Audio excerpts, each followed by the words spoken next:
Então, leu os livros que nós vamos estudar hoje. O primeiro é Naum e o segundo, Abacuque. Nós sempre recomendamos ao aluno que leia previamente, ou seja, antes de cada aula, o livro bíblico a ser estudado. E também, é claro, leia o seu livro-texto. Nós hoje vamos estudar nesta aula 2 livros. Os 2 são pequenos e haverá tempo hábil. Nós vamos começar então por Naum. Está pronto? Naum do hebraico quer dizer consolo ou consolador e confortador. Uma palavra derivada do verbo arrepender-se. É conhecido como o eclosita. Nós vemos isto no capítulo 1, versículo 1 desse livro.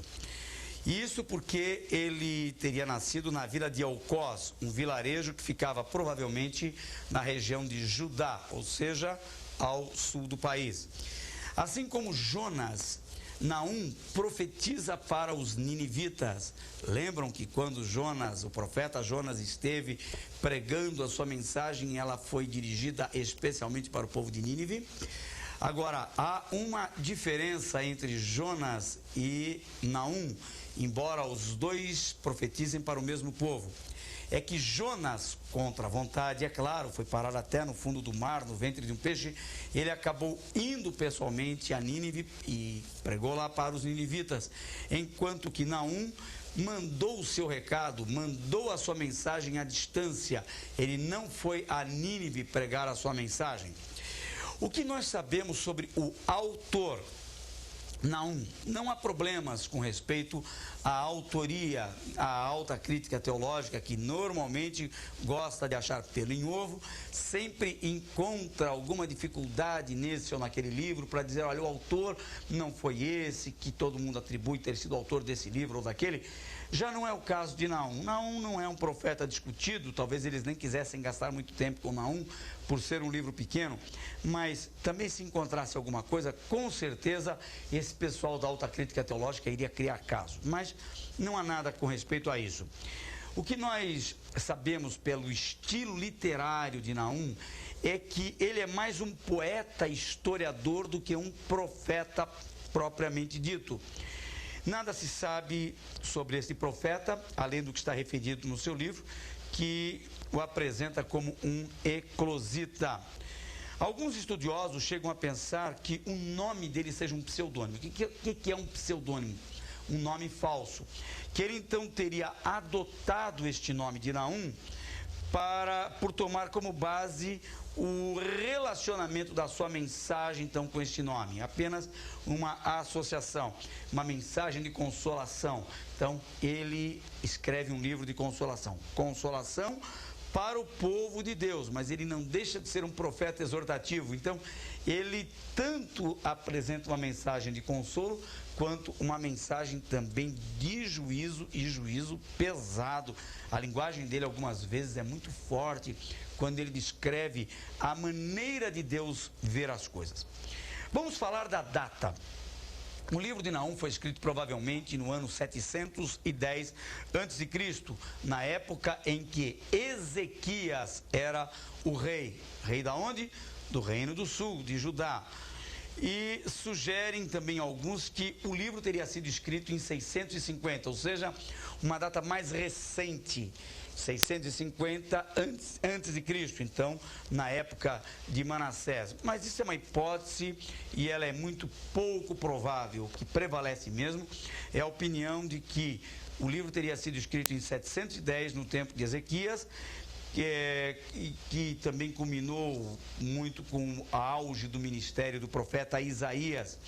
O livro não apresenta especificamente a sua data, mas dá-nos a entender claramente que foi escrito antes do tempo do Império Assírio, porque ele se reporta ainda que indiretamente às ameaças da Assíria, que tinha como capital Nínive.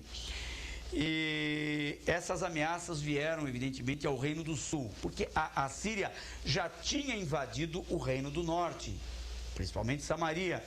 E o Reino do Sul, ela só ameaçou, mas não conseguiu invadir, como nós veremos já já.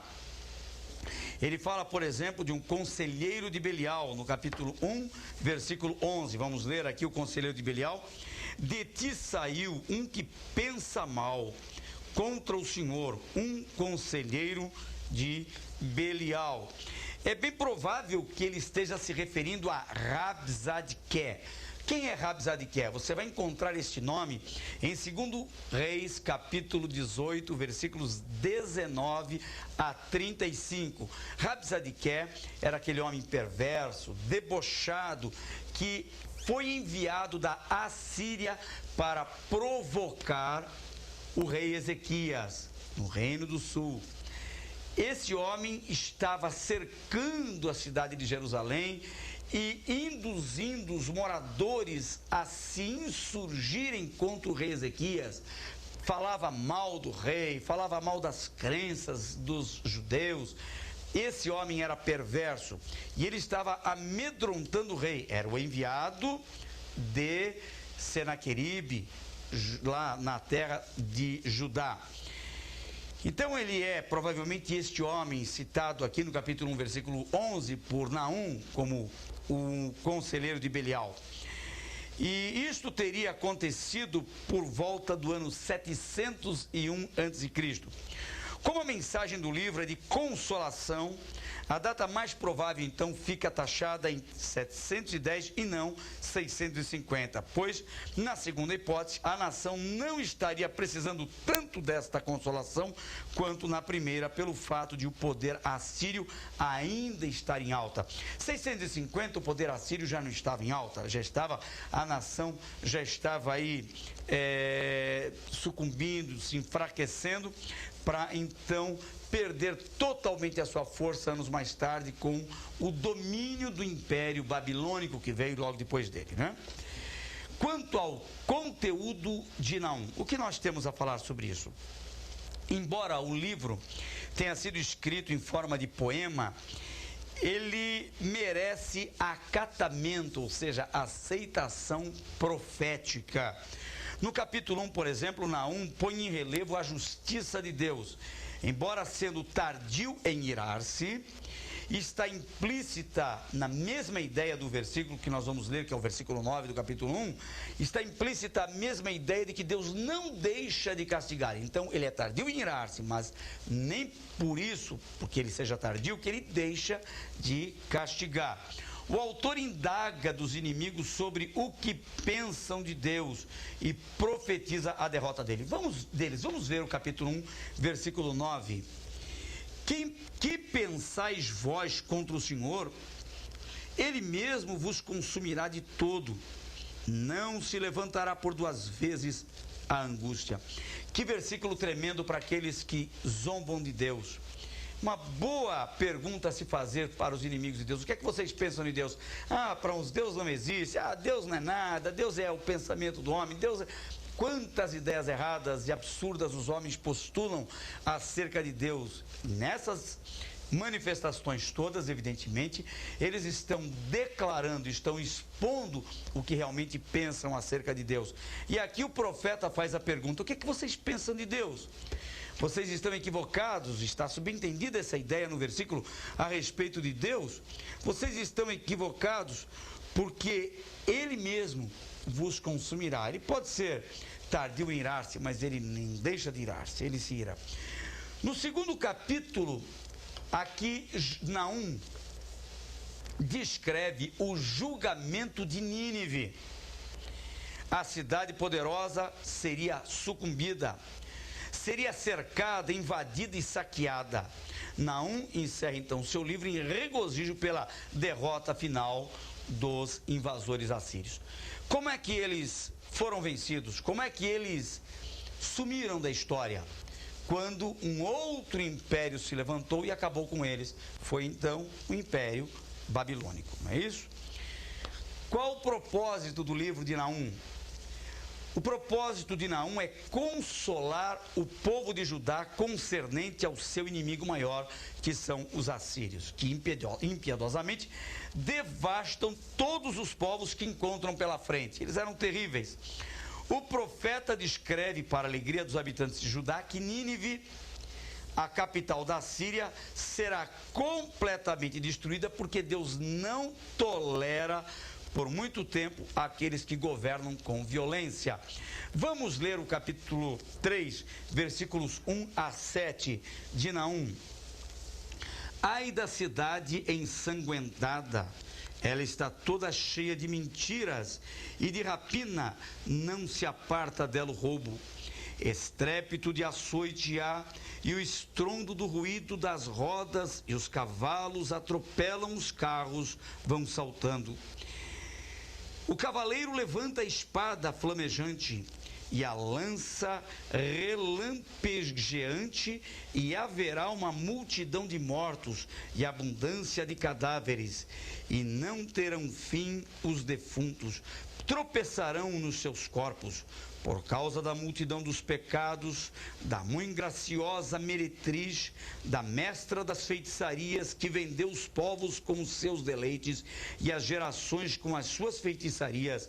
Eis que eu estou contra ti, diz o Senhor dos Exércitos, e te descobrirei na tua face, e às nações mostrarei a tua nudez, e aos reinos a tua vergonha, e lançarei sobre ti coisas abomináveis, e te envergonharei e pôr-te-ei como espetáculo. E há de ser que todos os que virem fugirão de ti e dirão: Nínive está destruída, quem terá compaixão dela? De onde buscarei consoladores para ti? Ele de alguma forma até ironiza e debocha da destruição dos ninivitas, porque Nínive, repito, é a capital deste terrível império assírio. Por fim, o jugo de Judá será quebrado. Capítulo 1, versículo 13. Vamos ler isto. Mas agora quebrarei o seu jugo e de cima de ti, e romperei os teus laços. Então, o Senhor diz que vai romper os jugos de cima do povo dele, que é o povo de Judá. E esse jugo pesado é o jugo da pressão psicológica que os assírios vêm fazendo contra o Reino do Sul. Quem é portador da mensagem que estaria no coração de Jonas? Não. Ele fala exatamente o que Jonas gostaria de falar. Jonas gostaria de pregar uma mensagem de destruição real, mas ele tem que pregar uma mensagem de arrependimento. Ainda que ele não diz arrependei-vos, ele diz assim: mais 40 dias e Nínive será subvertida. Naquela ocasião Deus é justo. Ele não apresenta a sua destruição, ele também dá uma oportunidade de conserto, se as pessoas quiserem, mas tem que entrar pelo caminho do arrependimento. Os ninivitas, no tempo de Jonas, entraram, se arrependeram, e Deus retirou deles a promessa de destruí-los. Mas já no tempo de Naum, não há mais essa oportunidade, porque os ninivitas, como assírios que são, estão causando muitos males às nações da terra por onde chegam. Eles invadem, eles pilham as nações e eles misturam os povos, como fizeram com o Reino do Norte, Israel. Eles levaram povos estrangeiros e mesclaram, miscigenaram, misturaram com os samaritanos.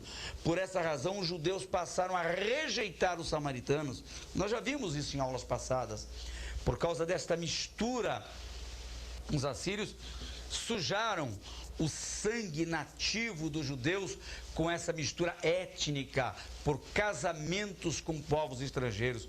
Agora, através de Naum, a mensagem que Deus dava aos assírios era uma mensagem de castigo irreversível. Aqui não tinha chance de arrependimento para eles.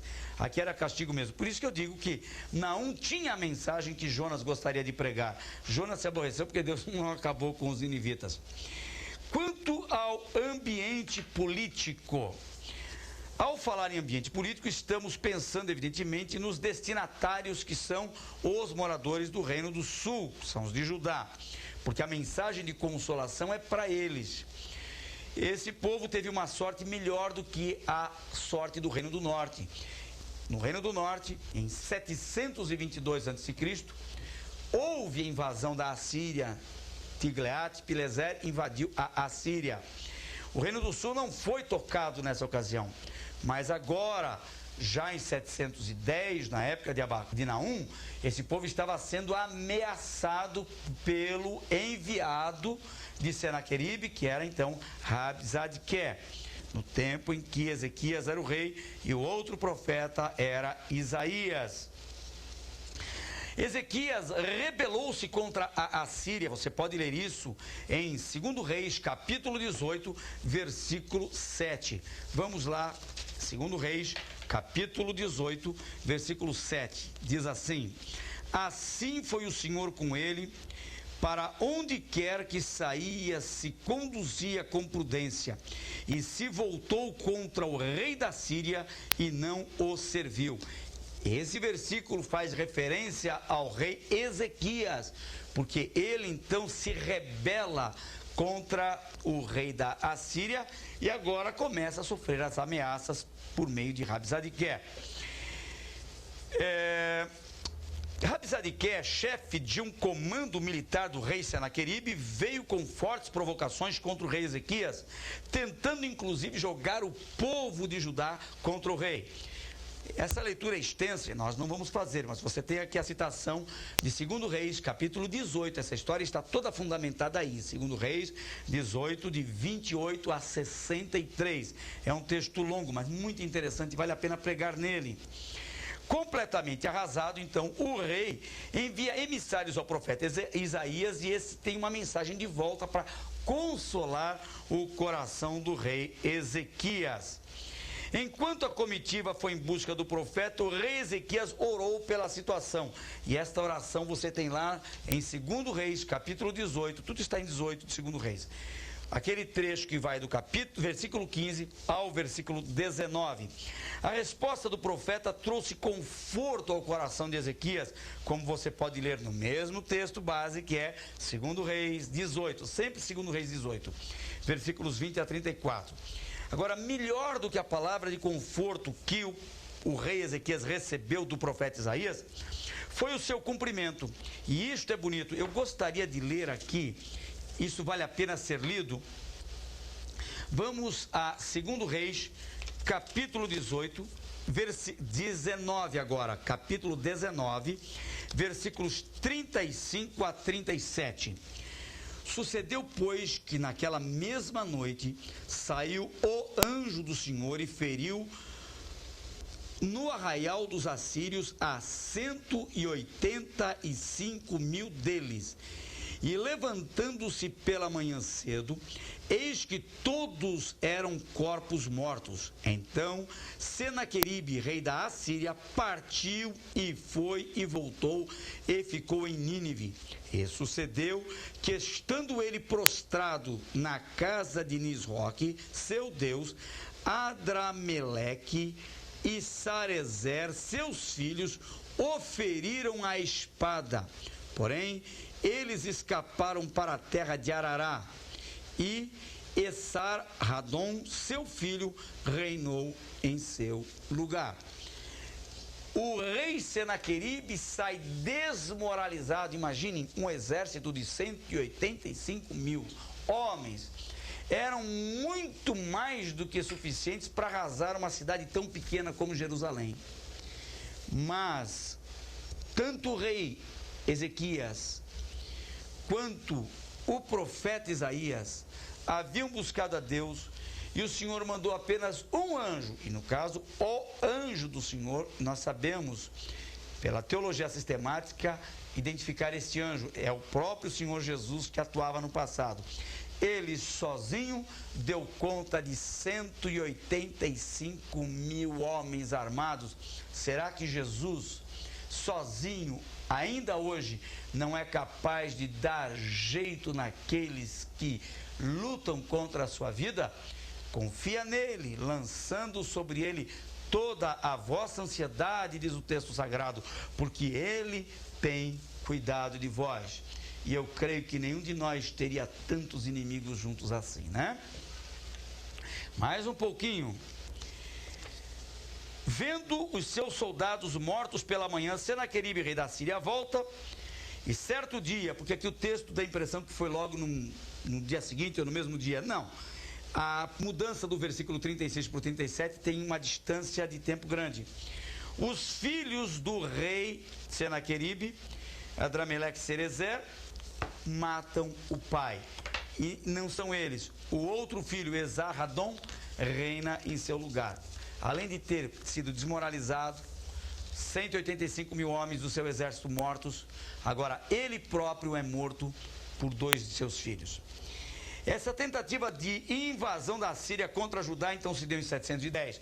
E a palavra proferida por Naum aí se cumpriu. A cidade que era chamada sanguinária, no capítulo 3, versículo 1, por esse profeta, teve realmente seu triste fim, conforme profetizada por ele.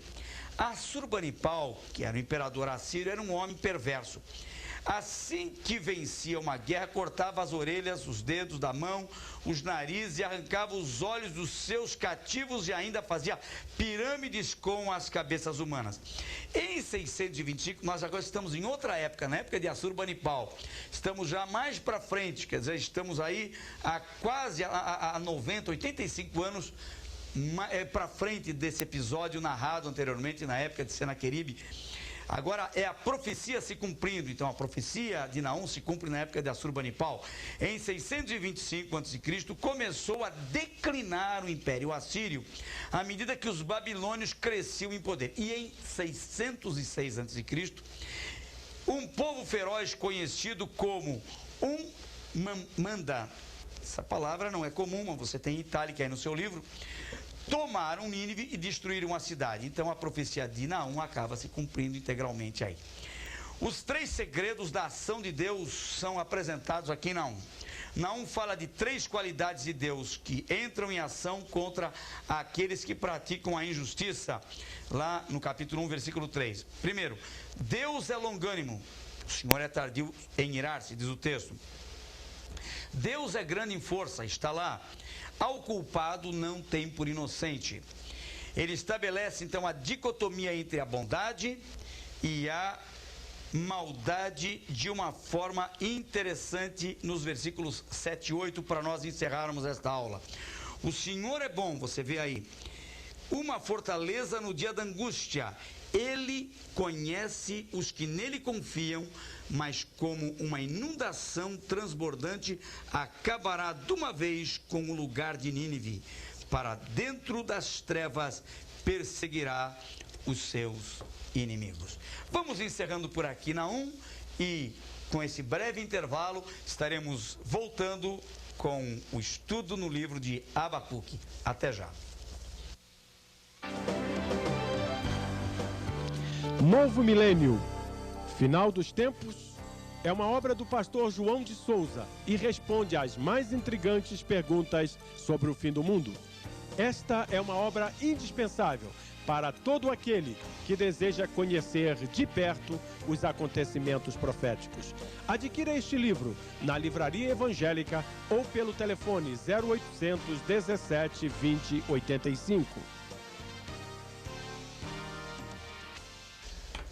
Vamos falar de Abacuque agora, né? Abacuque significa abraço amoroso ou lutador. É um profeta de quem a gente não sabe quase nada, biblicamente. Segundo os escritos rabínicos, Abacuque era de origem levita e, portanto, atuava no templo como cantor em razão de citações que fez aos seus instrumentos musicais lá no capítulo 3, versículo 9. Então, os rabinos, lá os judeus, mestres da religião judaica, é que acham que ele era músico por esta citação. E, subsequentemente, também da linhagem levítica, ou de linhagem levítica. É estranho que, sendo um levita, não houvesse qualquer menção acerca da sua família. Normal que os levitas mencionem, eles se ufanam, se orgulham de pertencer a essa linhagem, a essa tribo de Levi, porque tem um destaque espiritual em relação às demais tribos, né? Isso leva alguns estudiosos a pensar que Abacuque, então, não era levita como Davi, que também não era dessa linhagem, mas era músico. Então, que ele era músico dá para se subentender pelo capítulo 3, versículo 19. Fontes apócrifas de informações sobre o autor. O que são fontes apócrifas? Os livros apócrifos apócrifos, os escritos apócrifos, são escritos não canônicos, ou seja, são escritos que não entram no texto sagrado, são tidos como não canônicos. E esses escritos trazem-nos algumas informações sobre o profeta Abacuque que nós não conseguiríamos saber pelas escrituras sagradas. O pseudo-Epifânio, quem é pseudo-Epifânio? Nós temos um Epifânio e temos um pseudo-Epifânio, que é chamado um homem que tem um nome falso de Epifânio, que não é o próprio famoso Epifânio. Ele tem um escrito que é conhecido como pseudo-Epifânio, que diz que Abacuque pertencia à tribo de Simeão e que nasceu em Beit-Zocar. Quando Nabucodonosor invadiu Jerusalém, Abacuque teria fugido para Ostrarine, tendo voltado 2 anos mais tarde para a sua cidade natal, que então era Beit-Zocar. Alguns pensam que Abacuque era filho daquela mulher sunamita, aquele menino que ressuscitou com a oração e o toque caloroso do corpo do profeta Eliseu. Lembram da história que está em 2 Reis, capítulo 4, versículo 16? Alguns estudiosos relacionam Abacuque com aquele menino. Então, aquele menino era Abacuque, mas isso não parece provável, não. Porque se assim fosse, o livro deveria ter uma data muito anterior à que se atribui a ele, como veremos já já. Na obra apócrifa Bel e o Dragão, bem como no livro de Daniel apócrifo, no capítulo 14, versículos 28 a 42, você não vai encontrar isso na Bíblia, o profeta Abacuque teria descido à cova dos leões para alimentar Daniel durante 6 dias. Há umas histórias interessantes que a gente lê na literatura antiga. São muitos os livros escritos, além da Bíblia, nos tempos bíblicos, e principalmente quando a Bíblia não teve nenhum acréscimo no período chamado interbíblico, que vai de Malaquias a Mateus, aqueles 400 anos de silêncio. É uma época farta de literatura, surgem muitos escritos denominados de apocalípticos, principalmente, porque a literatura apocalíptica é uma linguagem, é uma literatura de esperança em época de crise. Surgiram muitos apocalipsistas, há muitos livros pseudepígrafos, há muitos livros apócrifos que surgem nesta época. E esses livros não constam das escrituras sagradas porque eles não têm valor canônico, eles não são livros inspirados, mas eles contam. Alguns deles têm relatos históricos interessantes que merecem acatamento, mas eles não têm autoridade de inspiração para merecerem um lugar nas escrituras sagradas. Algumas histórias são fantasiosas, algumas são imaginárias e assim por diante. Algumas até inverídicas. E nós temos muitos mitos, e um desses mitos sobre Abacuque, por exemplo, aparece nessa obra apócrifa de Bel e o Dragão, né, que diz que Abacuque estaria levando comida para Daniel na cova dos leões. Por favor, não aceite isso como uma afirmação, porque isso é uma literatura antiga, mas não temos nenhuma base para dizer que isso seja verdade. Uma outra informação é dada por Eusébio. Eusébio já é um historiador do 3º século depois de Cristo, famoso historiador da igreja primitiva, e ele diz que em Seila, na Palestina, uma cidade da Palestina, havia um suposto túmulo do profeta Abacuque. Olha, esse túmulo é de Abacuque, mas ele mesmo diz que é um túmulo suposto, ninguém pode afirmar se aquele túmulo realmente era ou não de Abacuque. Quanto à data, há algumas discussões quanto à data. Uns pensam que o livro esteja entre 612 e 586 a.C., podendo situar o livro em 3 acontecimentos de grande significado histórico. Quais são eles? A conquista da Assíria pela Babilônia em 612 a.C., a Batalha de Carquemis, lá no Egito, que se deu em 605, ou seja, aquela quando a Babilônia invadiu o Egito e venceu, né? Ou então em 586, quando a Babilônia fez o seu último grande ataque a Judá.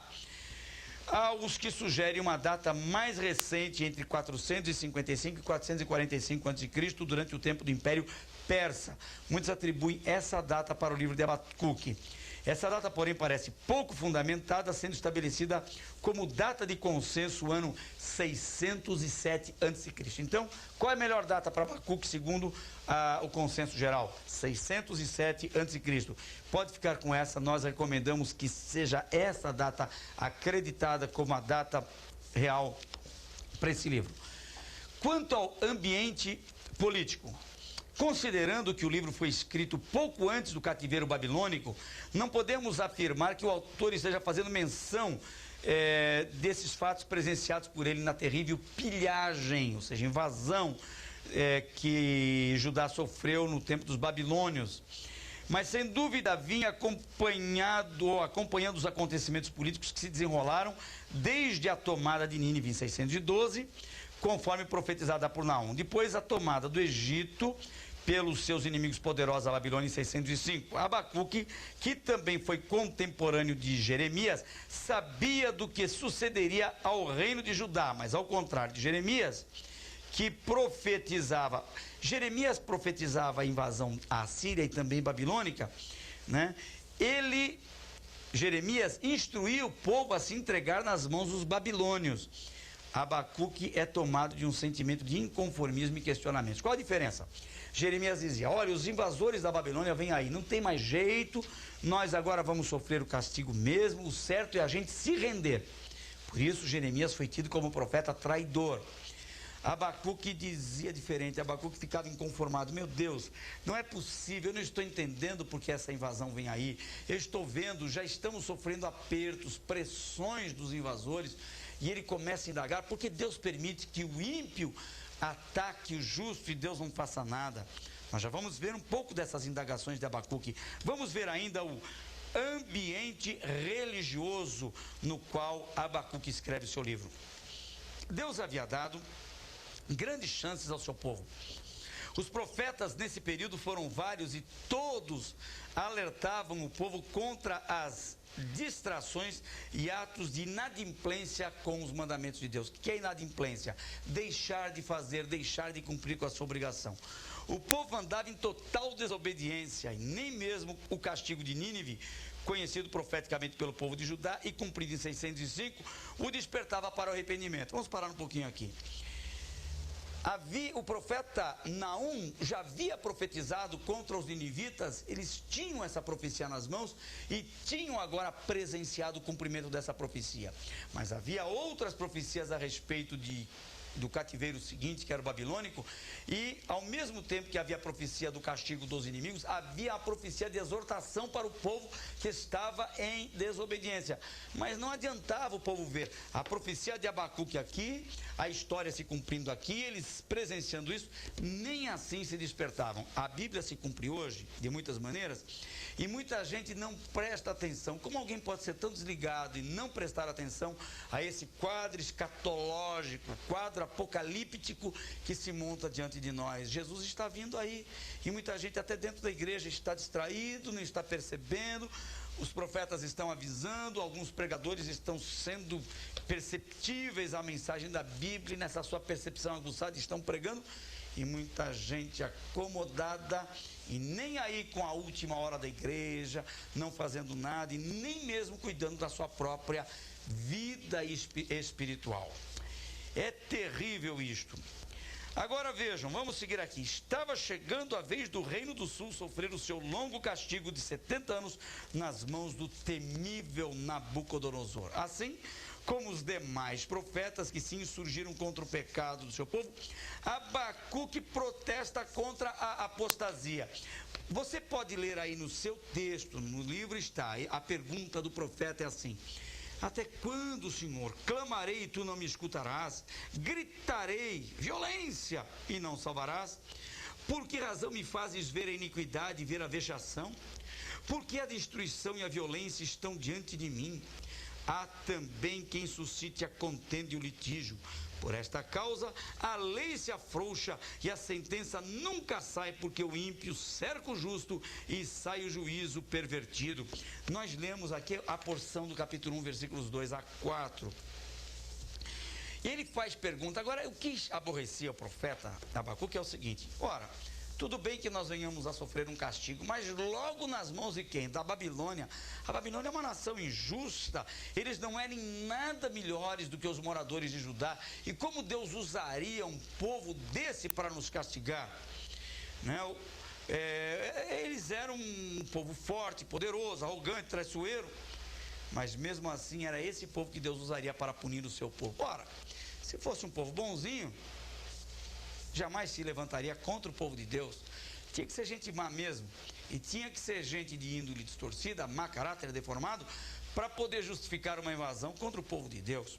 Mas o profeta não entendia, ele ficava inconformado. Não é possível que Deus faça isso. Mas ele foi entender mais tarde. Quanto ao livro Abacuque, em seu estilo literário, pode ser dividido em 3 partes. Segundo Champlin, do capítulo 1, versículo 2 até o capítulo 2, versículo 5, o profeta abre um diálogo com Deus ao estilo de Jó, estilo de perguntas. Já você lê lá no capítulo 2 de Jó, é muito parecido. Do capítulo 2, 6 até o versículo 20, que é o final do capítulo 2, o profeta abre uma sessão em que proclama 5 ais, parecido com Isaías, né? O que nos faz lembrar principalmente de Isaías, com seus primeiros capítulos, e finalmente ele termina a terceira porção com um longo poema na parte restante do livro. Você vê isso no capítulo 3.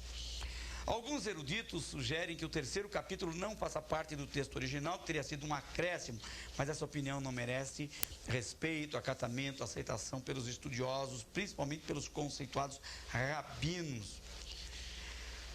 A indagação do profeta. Abacuque é um profeta que ousa perguntar a Deus. Ele diz: até quando, Senhor, clamarei eu e tu não me escutarás? E ele fica nesse até quando. Ele tem coragem de dizer a Deus o que muitos de nós gostariam de perguntar ao Senhor.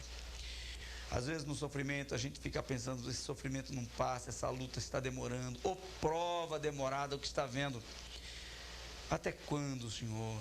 Até quando, Senhor? Mas pelo temor e respeito a Deus, nós não temos coragem, às vezes, de fazer essa pergunta. Abacuque foi mais ousado e perguntou até quando. É curioso que a Bíblia não esconde os conflitos dos grandes heróis. Eles são seres humanos e esses homens têm suas indagações, suas dúvidas, seus conflitos escancarados na Bíblia. Deus não usa modelos tão elevados que nós não pudéssemos alcançar, e nisso nós vemos que há uma identificação entre os nossos sentimentos com os desses grandes homens da Bíblia. A Bíblia é tremenda. Apesar de protestar contra os pecados da nação de Judá e anunciar o castigo iminente, o profeta fica inconformado com a situação, porque a Babilônia é ainda mais injusta que Judá. Já comentamos isso, mas estamos continuando a falar nisso. Ele entra em pânico, em conflito com Deus por causa disso. Não pode aceitar que o justo seja cercado pelo ímpio. Outro grande lamento do profeta é ter que presenciar o cerco inevitável da Babilônia. Vejam a pergunta dele aqui: por que me fazes ver a iniquidade e a opressão? Era como se ele estivesse dizendo assim: tantos profetas viveram antes de mim. Por que justamente nos meus dias eu tenho que presenciar isso? Eles profetizaram e não viram. Agora eu estou profetizando e tenho que ver, porque está aí na minha cara. Que terrível isso.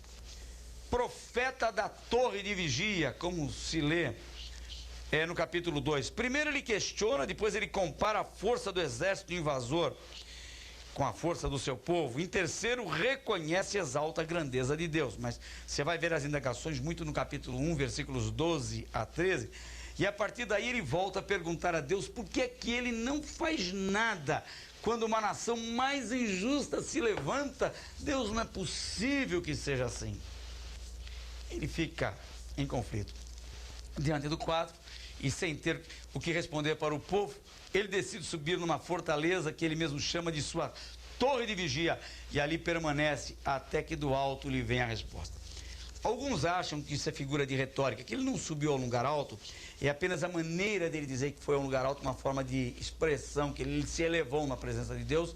Segundo outros estudiosos, ele subiu mesmo ou a uma montanha, como uma das versões diz, segundo outros, a uma torre mesmo. Provavelmente é uma montanha, mas ele denomina aquele lugar de local de torre, de vigia era como os soldados faziam para avistar os inimigos que vinham invadir a sua cidade. Ele diz assim: agora eu vou ser um sentinela de Deus, eu vou me colocar aqui na presença de Deus, de olho no inimigo e ao mesmo tempo de olho em Deus, para ver se ele faz alguma coisa. Como é? O inimigo vem aí, o senhor vai fazer alguma coisa? É mais ou menos essa ideia.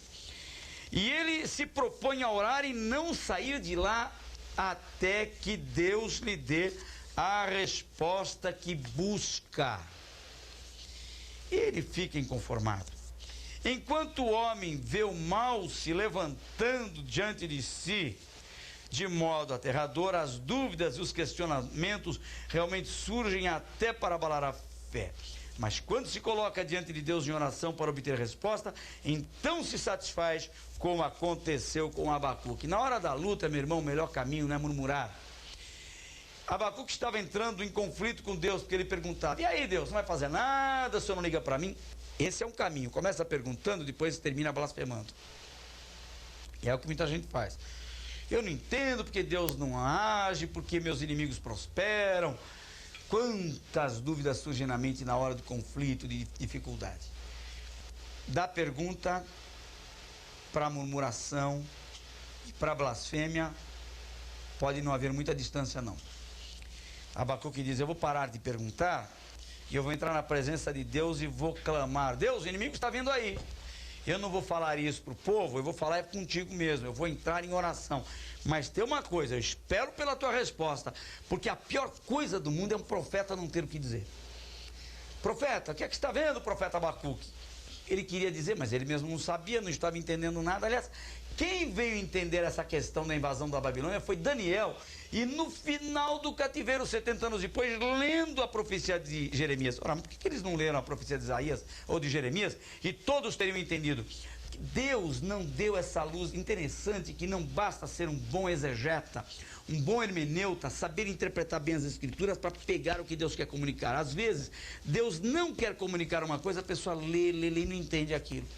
Mas quando o Senhor quer comunicar alguma coisa, até nas entrelinhas das escrituras, a pessoa tem iluminação. Ali é uma grande revelação embutida.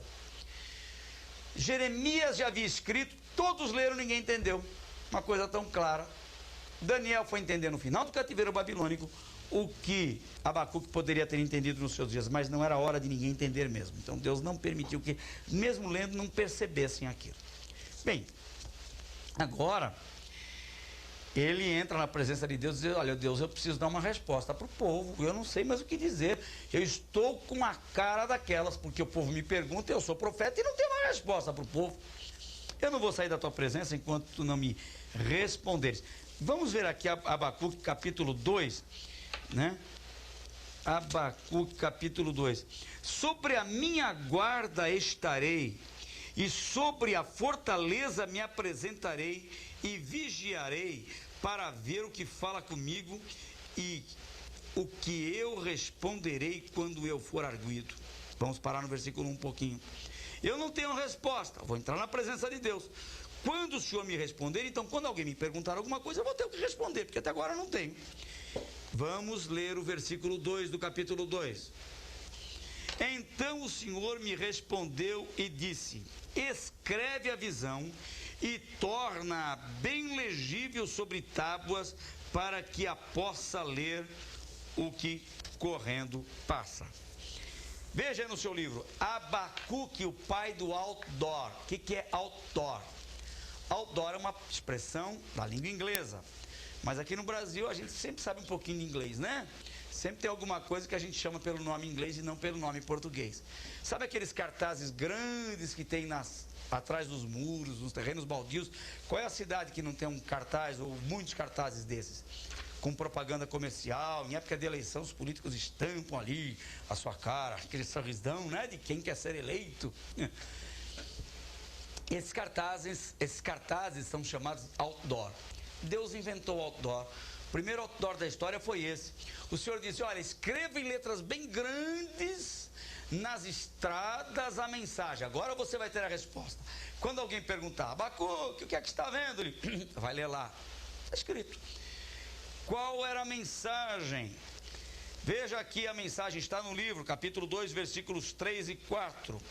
Se tardar, espera-o, certamente virá, não tardará.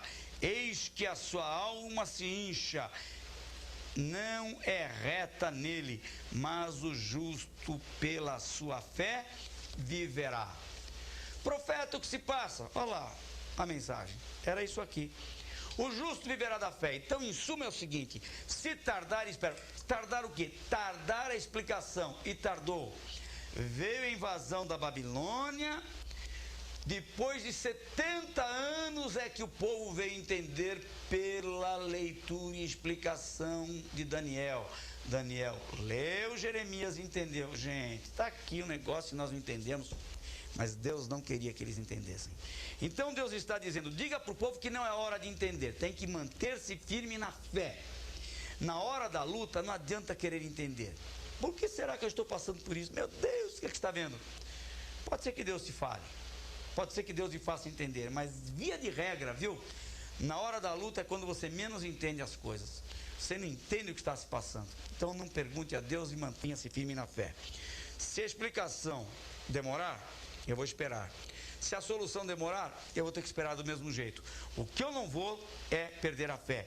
Em outras palavras, mantenha-se confiante em Deus, que no momento certo tudo se resolve e tudo se esclarece. Seguindo, a resposta à pergunta do profeta virá, porém, eu já falei isso, né? Mas agora está escrito. Vamos ler o que está escrito para corroborar o que eu acabei de explicar. Virá muitos anos depois. Entendemos que a resposta foi a que Daniel recebeu ao examinar os escritos de Isaías no final do cativeiro babilônico, portanto cerca de 80 anos mais tarde. 70 do cativeiro, mas de Abacuque até o início do cativeiro temos aí mais uns 10 anos. Então 10 mais 70, uns 80 anos. Isso é que é esperar pela resposta, né? Esse povo não viu a resposta. Os filhos desse povo é que tiveram a oportunidade de ver a resposta. Agora eles estavam debaixo da orientação de não abdicarem da fé. Seguindo então aqui. Tudo o que Deus espera agora do seu povo esperava do seu povo é que se mantivesse firme na fé. Essa expressão ganha notoriedade no Novo Testamento. Em Romanos 1,17 e Gálatas 3,11, Paulo, então, faz citação do profeta Abacuque: o justo viverá da fé. Paulo usa essa palavra, aplica-a para as igrejas de Roma e da Galácia, e evidentemente essa palavra é válida e necessária para nós hoje. O justo vive da fé. Meu irmão, não desista da sua fé, não desista de andar com o Senhor. Se com Ele, ainda com Ele, nós passamos lutas nesse mundo, porque Ele até nos alertou: no mundo tereis aflições. Isso era com Ele. Imagina sem Ele. Qual é a chance que você tem de vencer sem Ele? E não está escrito que nós vamos viver só de mar de rosas. Passamos dificuldades, mas nós já lemos o final da história e nós já vencemos. O nosso futuro já está garantido. Você pode dar um glória a Deus aí na classe, você pode louvar o Senhor por isso.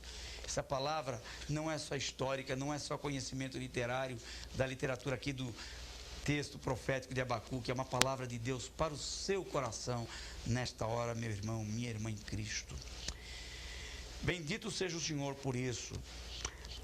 Martinho Lutero, o grande reformador da igreja, em 31 de outubro de 1517, ele afixou aquelas suas 95 teses na porta da Catedral de Wittenberg, na Alemanha, contra o sistema romano, que tinha ali suas muitas distorções, principalmente quando comparado com o cristianismo bíblico, histórico, primitivo.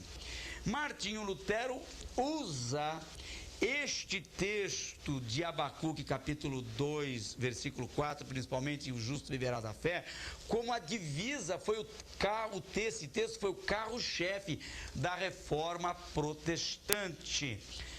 Você vai estudar essa matéria agora aqui, está estudando, se é que já não passou, né, por isso, nas aulas de História Eclesiástica, no curso, aqui no nosso curso ID, e isso evidentemente há de ser citado.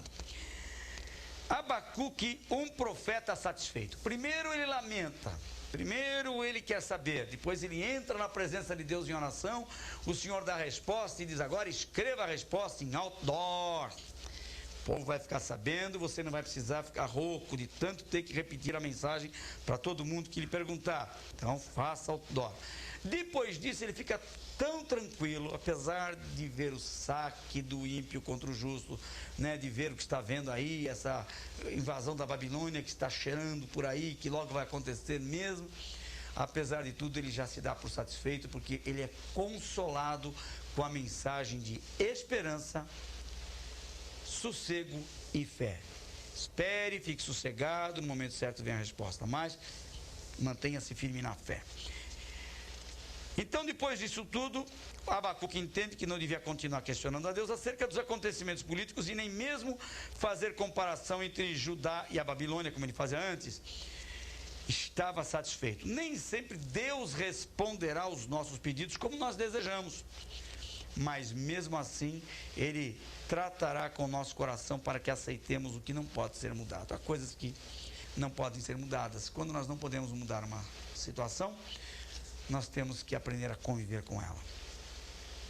O capítulo 3 é uma oração doxológica. O que é doxológico? Doxo, no grego, é glória, doxologia. Paulo iniciava muito seus escritos com a doxologia. É uma glorificação a Deus. Exalta, bendito seja o Deus e Pai, aquele que né? Sempre ele começa as suas cartas assim com uma oração doxológica. Doxologia, exaltação, glorificação a Deus. O capítulo 3, então, é uma oração doxológica, ou seja, misturada a glorificação e exaltação a Deus, e inclui também um interessante pedido pelo povo de Deus. Ele diz: aviva ao Senhor a tua obra no meio dos anos. Ele próprio estava contribuindo para que o povo desanimasse. Como profeta, ele estava sucumbindo. Eu não tenho resposta, Deus não me diz nada, meu Deus, até quando? Agora ele tem uma mensagem, ele se fortalece e diz ao Senhor: aviva a tua obra. Que mensagem linda, né? Todo líder deveria fazer essa oração. Todo crente sincero deveria pedir que o Senhor avivasse a sua obra no meio dos anos. Porque a tendência é isso, tem aqueles períodos de pico, depois tem aqueles momentos em que parece que a igreja entra por um deserto. Nessa hora, vale a oração de Abacuque, capítulo 3, versículo 2. E a finalização do livro apresenta uma interessante mudança de atitude do profeta antes inconformado. Aquele que inicia o seu livro com a expressão: até quando? Até quando? Até quando? Termina dizendo: ainda que. Não é bonito esse paralelo? Até quando? Ainda que. Que mudança? E ele termina dizendo: ainda que. Capítulo 3, versículos 17 e 18. Porquanto, ainda que a figueira não floresça, nem haja fruto na vide, o produto da oliveira minta e os campos não produzam mantimento, as ovelhas da malhada sejam arrebatadas e nos currais não haja vaca, todavia eu me alegrarei no Senhor, exultarei no Deus da minha salvação. Ainda que venham lutas, ainda que venham provas, todavia eu me alegrarei no Deus da minha salvação. Fique com esta aula, mas fique também com a mensagem espiritual desta aula, meu irmão que está passando luta, minha irmã que está em aflição. Fique com esta mensagem para o conforto do seu coração. Deus abençoe a sua vida e até Sofonias, que será a nossa próxima aula, seguida também de Ageu. Leia Sofonias, leia Ageu, leia o texto de estudo e nós estaremos comentando isso na próxima aula. Até lá e Deus abençoe a sua vida. Disse Jesus: ide e ensinai em todas as